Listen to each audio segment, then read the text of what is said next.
ಚಿತ್ರದುರ್ಗದ ರೇಣುಕಾಸ್ವಾಮಿ ಕೊಲೆ ಪ್ರಕರಣದಲ್ಲಿ ರೇಣುಕಾಸ್ವಾಮಿಯ ತಾಯಿ ರತ್ನಾಪ್ರಭಾ ಅವರನ್ನ ಹಾಸ್ಟೈಲ್ ವಿಟ್ನೆಸ್ ಆಗಿ ಎಂದು ಪರಿಗಣಿಸುವಂತೆ ಪ್ರಾಸಿಕ್ಯೂಷನ್ ಸಲ್ಲಿಸಿದ್ದ ಅರ್ಜಿ ವಿಚಾರಣೆ ನಡೆದಿದೆ. ರತ್ನಪ್ರಭಾ ಮೃತ ರೇಣುಕಾಸ್ವಾಮಿ ತಾಯಿಯಾಗಿದ್ದು, ಅವರನ್ನ ಹಾಸ್ಟೈಲ್ ವಿಟ್ನೆಸ್ ಎಂದು ಪರಿಗಣಿಸೋದಕ್ಕೆ ಸೆಷನ್ಸ್ ಕೋರ್ಟ್ ನಿರಾಕರಿಸಿತ್ತು.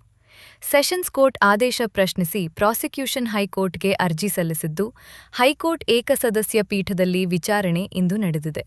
ನ್ಯಾಯಮೂರ್ತಿ ನಾಗಪ್ರಸನ್ನ ಪೀಠದಲ್ಲಿ ವಿಚಾರಣೆ ನಡೆದಿದ್ದು, ಮೊದಲಿಗೆ ಎಸ್ಪಿಪಿ ಪ್ರಸನ್ನಕುಮಾರ್ ವಾದ ಮಂಡನೆ ಮಾಡಿದ್ದಾರೆ. ಕೊಲೆ ದಿನ ರೇಣುಕಾಸ್ವಾಮಿ ಕರೆ ಮಾಡಿದ್ದ ಬಗ್ಗೆ ರತ್ನಪ್ರಭಾ ಹೇಳಿದ್ದರು. ರೇಣುಕಾಸ್ವಾಮಿ ಮೃತದೇಹ ನೋಡುವ ವೇಳೆ ಹಲ್ಲೆ ಮಾಡಿದ ವಸ್ತುಗಳನ್ನ ನೋಡಿದ್ದಾಗ ರತ್ನಪ್ರಭಾ ಅದನ್ನ ಹೇಳಿದ್ದರು.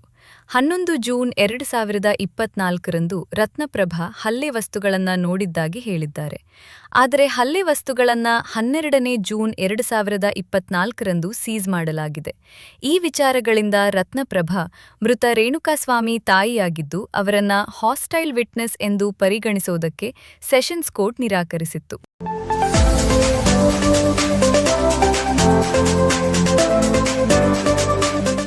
ರಾಕಿಂಗ್ ಸ್ಟಾರ್ ಯಶ್ ಅಭಿನಯದ ಬಹುನಿರೀಕ್ಷಿತ ಟಾಕ್ಸಿಕ್ ಚಿತ್ರದ ಟ್ರೇಲರ್ ರಿಲೀಸ್ ಆಗಿದೆ. ಸಖತ್ ಬೋಲ್ಡ್ ಆಗಿರುವ ಟಾಕ್ಸಿಕ್ ಚಿತ್ರದ ಟ್ರೇಲರ್ ನೋಡಿ ಅನೇಕರು ಕಣ್ಣರಳಿಸಿದ್ದಾರೆ. ಮಡಿವಂತರು ಬಾಯಿ ಮೇಲೆ ಬೆರಳಿಟ್ಟಿದ್ದರೆ ಮೇಕಿಂಗ್ ಬಗ್ಗೆ ಹಲವರು ಕೊಂಡಾಡುತ್ತಿದ್ದಾರೆ. ಹೀಗಿರುವಾಗಲೇ ಕನ್ನಡ ನಟಿ ರಿಷಿಕಾ ಸಿಂಗ್ ಟಾಕ್ಸಿಕ್ ಟ್ರೇಲರ್ ನೋಡಿ ಟೀಕೆ ಮಾಡಿದ್ದಾರೆ. ಐ ಆಮ್ ಟಾಕ್ಸಿಕ್ ಅಂತ ರಿಷಿಕಾ ಸಿಂಗ್ ಮಾಡಿರುವ ವಿಡಿಯೋ ಸೋಷಿಯಲ್ ಮೀಡಿಯಾದಲ್ಲಿ ವೈರಲ್ ಆಗಿದೆ. ರಿಷಿಕಾ ಸಿಂಗ್ ಅವರ ವಿಡಿಯೋ ವೈರಲ್ ಆಗುತ್ತಿದ್ದಂತೆಯೇ ಯಶ್ ಫ್ಯಾನ್ಸ್ ಸಿಡಿದೆದ್ದಿದ್ದಾರೆ. ರಿಷಿಕಾರನ್ನ ಯಶ್ ಫ್ಯಾನ್ಸ್ ಟ್ರೋಲ್ ಮಾಡುತ್ತಿದ್ದಾರೆ. ಜೊತೆಯಲ್ಲಿ ನಟಿಸಿದ ನಟಿಯರಿಗೆ ಪ್ರಾಬ್ಲಮ್ ಇಲ್ಲ, ಇವರಿಗೇಕೆ? ಯಶ್ ಜೊತೆ ನಟಿಸಿದ್ದು ಖುಷಿಯಾಗಿದೆ ಅಂತ ನಟಿಯರೇ ವೇದಿಕೆ ಮೇಲೆ ಬಂದು ಹೇಳಿದ್ದಾರೆ. ಅಂದ್ಮೇಲೆ ಇವರಿಗ್ಯಾಕೆ ಸಮಸ್ಯೆ? ಸಂಭಾವನೆ ಪಡೆದು ಒಪ್ಪಂದದ ಪ್ರಕಾರವೇ ಅಭಿನಯ ಮಾಡಿದ್ದಾರೆ ಅಂದ್ಮೇಲೆ ಈ ಪ್ರಶ್ನೆಗಳು ಯಾಕೆ ಎಂದು ರಿಷಿಕಾ ಮೇಲೆ ಯಶ್ ಫ್ಯಾನ್ಸ್ ಪ್ರಶ್ನೆಗಳ ಬಾಣವನ್ನ ಸುರಿಸುತ್ತಿದ್ದಾರೆ. ಈ ಹಿಂದೆ ರಿಷಿಕಾ ನಟಿಸಿದ್ದ ಕೆಲ ತುಣುಕುಗಳು, ಬಿಕಿನಿ ಫೋಟೋ ಮುಂತಾದವುಗಳನ್ನ ಹಂಚಿಕೊಂಡು ಇದು ಸಂಸ್ಕಾರವೇ ಎಂದು ಯಶ್ ಫ್ಯಾನ್ಸ್ ಟ್ರೋಲ್ ಮಾಡುತ್ತಿದ್ದಾರೆ.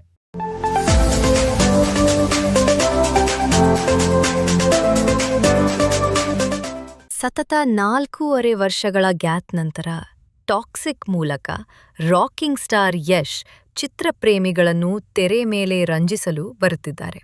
ಚಿತ್ರದ ಪ್ರಚಾರದಲ್ಲಿ ಬ್ಯುಸಿಯಾಗಿದ್ದಾರೆ. ಕೆಜಿಎಫ್ ಸರಣಿ ಸಿನಿಮಾಗಳ ಮೂಲಕ ಭಾರತೀಯ ಚಿತ್ರರಂಗದಲ್ಲೇ ಹೊಸ ಸಂಚಲನ ಸೃಷ್ಟಿಸಿದ್ದ ನಟ ಯಶ್ ಇದೀಗ ಮತ್ತೊಂದು ಅಪರೂಪದ ಹಾಗೂ ಐತಿಹಾಸಿಕ ಮೈಲಿಗಲ್ಲನ್ನು ತಮ್ಮದಾಗಿಸಿಕೊಂಡಿದ್ದಾರೆ.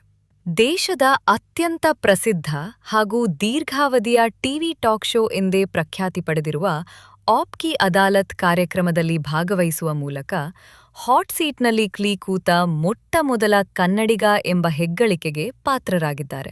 ಹಿರಿಯ ಪತ್ರಕರ್ತ ರಜತ್ ಶರ್ಮಾ ನಡೆಸಿಕೊಡುವ ಆಪ್ ಕಿ ಅದಾಲತ್ ಕಳೆದ 3 ದಶಕಗಳಿಂದಲೂ ದೇಶದ ಅತ್ಯಂತ ಪ್ರಭಾವಿ ವ್ಯಕ್ತಿಗಳು ಮಾತ್ರವೇ ಈ ಹಾಟ್ ಸೀಟಿನಲ್ಲಿ ನಿಂತು ಕಠಿಣ ಪ್ರಶ್ನೆಗಳನ್ನು ಎದುರಿಸಿದ್ದಾರೆ.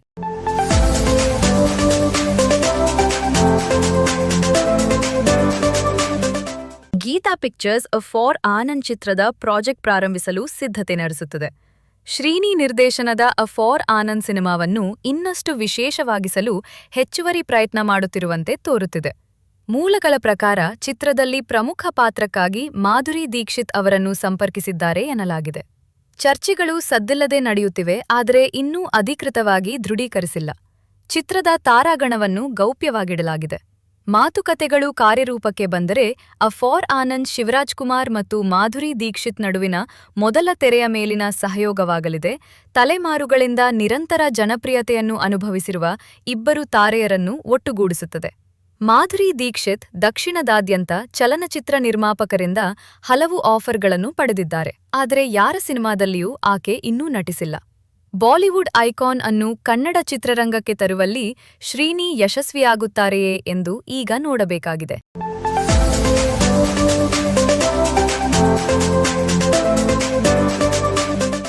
ಚುನಾವಣಾ ಆಯೋಗವು ಮತದಾರರ ಪಟ್ಟಿಯನ್ನು ಪರಿಷ್ಕರಿಸಲು ಕರ್ನಾಟಕದಲ್ಲಿ ಎಸ್ಐಆರ್ ಪ್ರಕ್ರಿಯೆಯನ್ನು ನಡೆಸುತ್ತಿದೆ.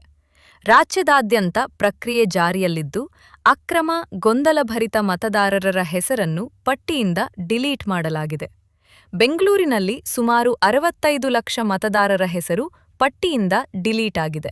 ನಟ ಪ್ರಕಾಶ್ ರಾಜ್ ನಿನ್ನೆ ವಿಡಿಯೋವೊಂದನ್ನು ಹಂಚಿಕೊಂಡಿದ್ದು, ತಮ್ಮ ಹೆಸರನ್ನು ಮತದಾರರ ಪಟ್ಟಿಯಿಂದ ಡಿಲೀಟ್ ಮಾಡಲಾಗಿದೆ ಎಂದು ಆಕ್ಷೇಪಿಸಿದ್ದರು. ಈ ಕುರಿತು ಮಾಹಿತಿ ನೀಡಿರುವ ಚುನಾವಣಾ ಅಧಿಕಾರಿ ಪ್ರಕಾಶ್ ರಾಜ್ ಅವರು ಶಾಂತಿನಗರದ ಮತದಾರರಾಗಿದ್ದರು. ಆದರೆ ಮನೆ ಪರಿಶೀಲನೆ ವೇಳೆ ಪ್ರಕಾಶ್ ರಾಜ್ ಅವರು ತಮ್ಮ ನಿವಾಸವಾದ ನಂಬರ್ 266 ಗಾರ್ಡನ್ ಅಪಾರ್ಟ್ನಿಂದ ಬೇರೆಡೆ ಸ್ಥಳಾಂತರವಾಗಿರುವುದು ಗೊತ್ತಾಗಿದೆ. ಬಿಎಲ್ಒ ಸ್ಥಳೀಯವಾಗಿ ವಿಚಾರಿಸಿದಾಗ ಪ್ರಕಾಶ್ ರಾಜ್ ಅವರು ಕಳೆದ 4 ವರ್ಷಗಳಿಂದ ಅಲ್ಲಿಲ್ಲ, ಬದಲಿಗೆ ಬಾಡಿಗೆದಾರರು ವಾಸಿಸುತ್ತಿದ್ದಾರೆ ಎಂಬುದು ತಿಳಿದುಬಂದಿದೆ ಎಂದು ಅಧಿಕಾರಿಗಳು ಮಾಹಿತಿ ನೀಡಿದ್ದಾರೆ. ಬಿಎಲ್ಒ ನೀಡಿರುವ ಮಾಹಿತಿಯ ಅನ್ವಯ ಸ್ಥಳ ಪರಿಶೀಲನೆ ಮಾಡಲಾಯಿತು. ಪ್ರಕಾಶ್ ರಾಜ್ ಅವರು ನಿಗದಿತ ವಿಳಾಸದಲ್ಲಿ ಸಾಕಷ್ಟು ಸಮಯದಿಂದ ಇಲ್ಲದೇ ಇರುವ ಕಾರಣಕ್ಕೆ ಅವರನ್ನು ಶಾಶ್ವತ ಸ್ಥಳಾಂತರ ಪಟ್ಟಿಗೆ ಸೇರಿಸಲಾಗಿದೆ ಎಂದಿದ್ದಾರೆ ಎಂದು ಅಧಿಕಾರಿಗಳು ಮಾಹಿತಿ ನೀಡಿದ್ದಾರೆ.